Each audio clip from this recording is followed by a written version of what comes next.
আজকে আমি আপনাদের সামনে দুই চারটা কথা বলবো, আপনারা মনোযোগ দিয়ে আমার ভিডিওটা কন্টিনিউ করবেন। প্রথমত আমি আপনাদের সামনে কালামুল্লাহ শরীফের একখানা আয়াত তেলাওয়াত করতেছি। সেই আয়াতের আলোকে কিছু কথা বলবো ইনশাআল্লাহ। আল্লাহ রাব্বুল আলামিন বলতেছেন, ইয়া আইয়ুহাল্লাযীনা আমানু দুখুলু ফিস সিলমি কাফা ওয়া লা তাত্তাবিউ খুতুওয়াতিশ শাইতান। আল্লাহ রাব্বুল আলামিন এখানে বলতেছেন, ইয়া আইয়ুহাল্লাযীনা আমানু, হে ঈমানদাররা। এখানে আল্লাহ রাব্বুল আলামিন ঈমানদারকে ডাক দিয়ে বলতেছেন, ইয়া আইয়ুহাল্লাযীনা আমানু দুখুলু, তোমরা প্রবেশ করো ফিস সিলমি, ইসলামের ভিতরে। এখানে আল্লাহ রাব্বুল আলামিন ঈমানদারকে ডাক দিয়ে বলতেছেন ইসলামের ভিতরে প্রবেশ করার জন্য। অতএব বোঝা যায় ঈমান আর ইসলামের মধ্যে পার্থক্য আছে। সে ঈমানদার, সে মুসলিম নয়, আর যে মুসলিম সে কিন্তু ঈমানদার। কেননা ঈমানের গণ্ডি পার হয়ে তারপর তাকে মুসলমান হতে হবে।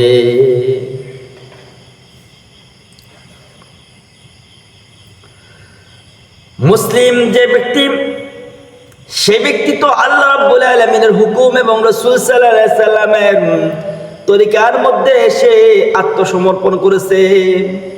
সে ইচ্ছা করলেই তার মন চাই জিন্দেগি পরিচালনা করতে পারবে না, ইচ্ছা করলে সে পাপাচার করতে পারবে না, ইচ্ছা করলে সে গুনার কাজ করতে পারবে না।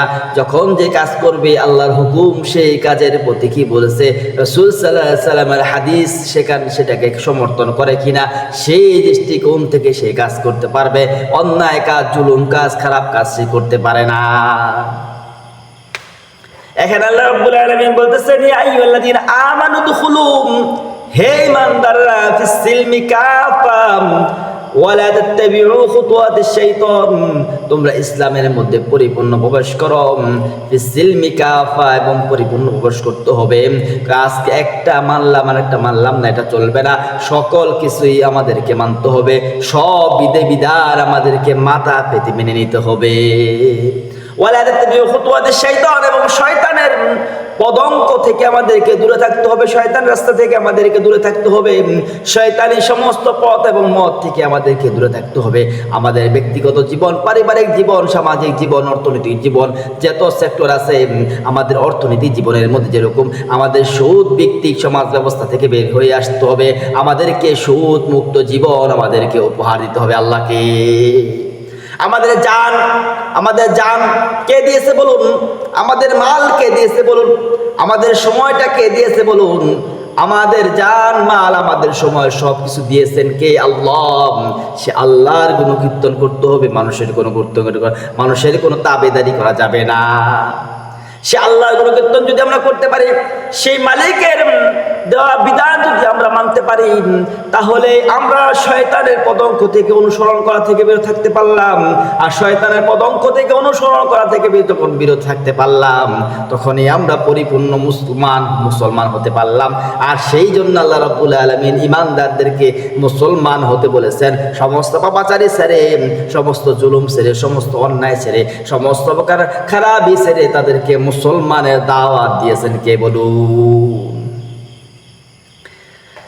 আল্লাহ রাব্বুল আলামিন আমাদেরকে সূরা নিসার একটি আয়াতের মধ্যে বলেছেন, তিলকা হুদুদুল্লাহ, এই সকল নিয়ম নীতি আছে, এগুলো হচ্ছে তোমাদের জন্য একটি সীমারেখা। মুসলমান সেই সীমার ভিতর থাকতে হবে, মুসলমান একটা গণ্ডির ভিতর থাকতে হবে। মুসলমান কখনো বেলগাহী জীবন যাপন করা যাবে না। মন চাই জিন্দেগি মুসলমানের জন্য নয়। আপনি ফুর্তি করতে পারেন, আপনি হাসিয়াটা করতে পারেন, আপনি মানুষের সঙ্গে আরাম আয়েশে কথা বলতে পারেন, আপনি যা কিছু বলেন, যা কিছু করেন না কেন, সব কিছু থাকতে হবে আল্লাহর হুকুম এবং রাসূল সাল্লাল্লাহু আলাইহি সাল্লামের তরিকার ভিতরে। আল্লাহর হুকুম এবং রাসূল সাল্লাল্লাহু আলাইহি সাল্লামের তরিকার বাইরে যদি আপনি একটা কাজ করেন, সেই একটা কাজের জন্য আল্লাহ রাব্বুল আলামিনের কাছে আপনাকে অবশ্যই হিসাবের কাঠগড়ায় দাঁড়াতে হবে। আল্লাহ রাব্বুল আলামিন আমাদেরকে সঠিকটা বুঝে সঠিক মোতাবেক আমাদেরকে আমল করে তারপরে জিন্দেগি পরিচালনা করে আল্লাহ রাব্বুল আলামিনের কাছ থেকে জান্নাত অর্জন করার তৌফিক দান করুক। সকলে বলি আমিন।